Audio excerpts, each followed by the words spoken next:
Clarice Corinn.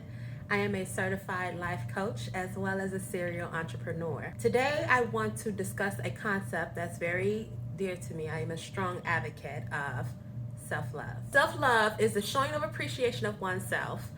It is demonstrated through action and it nourishes all parts of you. It's a holistic way of loving yourself, right? It nourishes you mentally, physically, and emotionally. So this way of showing yourself appreciation, it should feed you and accelerate your growth to that dream person, to that dream life. Okay, another point I want to make is self-love is having a regard for your own happiness and taking care of yourself so that you are not put in a position to sacrifice yourself at the benefit of someone else, right?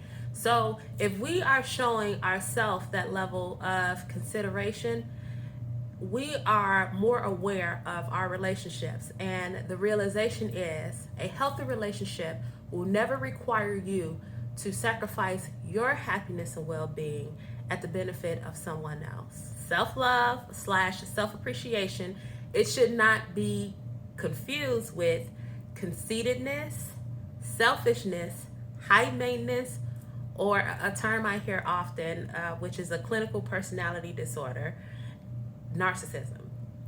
They are not the same thing as self-love. They're an extreme version of self-love, and everything should be practiced in moderation, right? So all of those concepts are extreme. They're at the other spectrum of self-love. Too little self-love and you're disrespecting yourself. Too much self-love and you're in the territory of those things.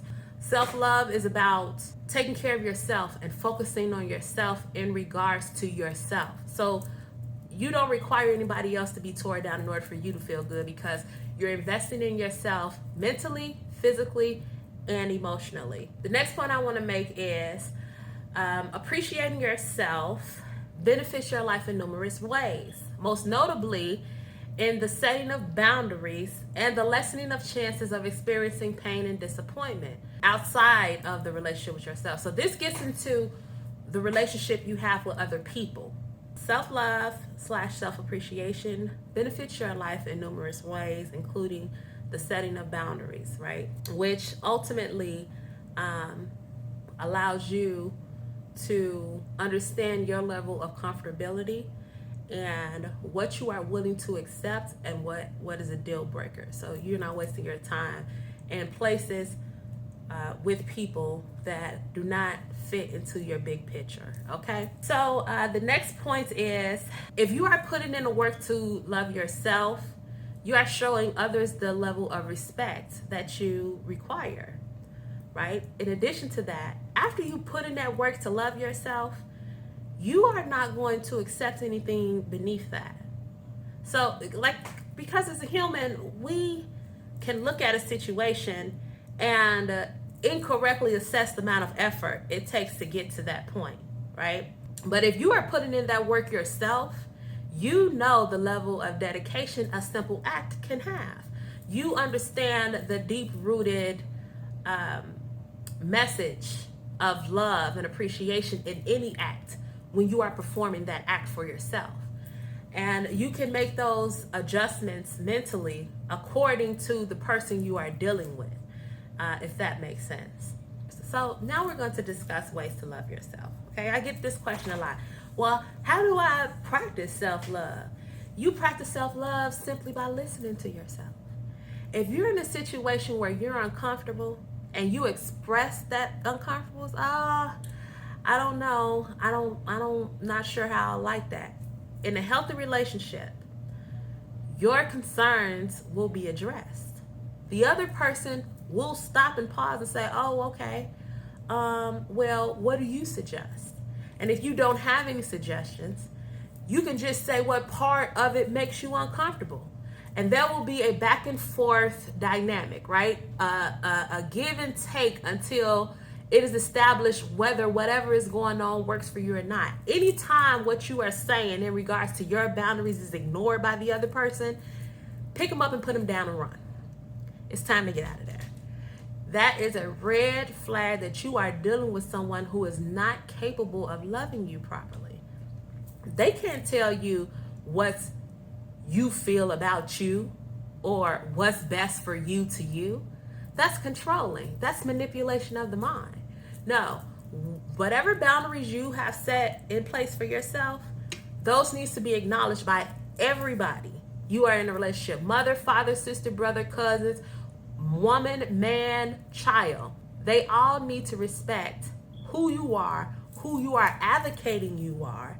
And anytime they are not, it's not a healthy relationship that you should be indulging in. Listen to yourself.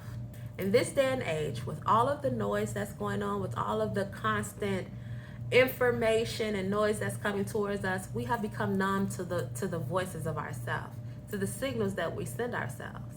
It's important that we take time to listen and get familiar with those hints again.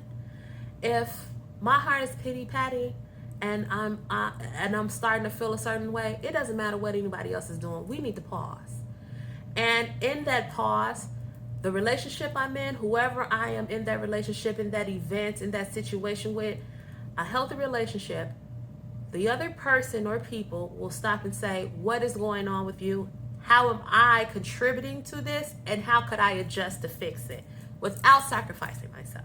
You understand? Doing those things that you like. I will eat almost any vegetable. But if I don't like a vegetable, I'm not going to eat it because somebody else says it's healthier for me.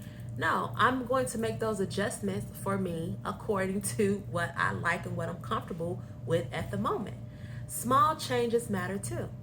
And so you do what you like to take care of you, not at the benefit of somebody else, not at the pleasure of somebody else, but because you like it, because it'll make you better, okay? Oh, this is a really important one. Be kind, patient, and gentle with yourself. This self-love thing, it is a journey. In the beginning, I felt all types of emotions. I felt guilt because I felt like it was my job to provide these things for these people, to do these things for these people. I felt fear that I would lose these relationships and, people would start treating me bad in return. None of that. If somebody starts to change their tune as far as respect and how they feel about you because you aren't sacrificing yourself on behalf of them, they did you a favor. Exit. They just showed you what they require. They require you, a part of you. Well, you need to be walking around this whole situation a whole person to be able to give appropriately. You can't be a broken person, a nibbled on person giving to anything in a healthy way. And so, be kind, gentle, and patient with yourself on this journey. You'll get there eventually where you're not taking any stuff, but when you get to a point where you're kind of shaky and kind of iffy, just remember these things. Am I sacrificing myself at the comfort of this person? How do I really feel? What's important to me? To give them the benefit of the doubt, you can express those things. If you get anything outside of compromise or more questions to show that they are trying to understand, not an argument, not somebody telling you what you should be thinking and should be feeling, but a conversation to understand better. If you get anything outside of that, it's a red flag. It's time to pick them up, put them down, and get out of there. This is Clarice Corinn, and this has been a video on self-love. I'll see you soon.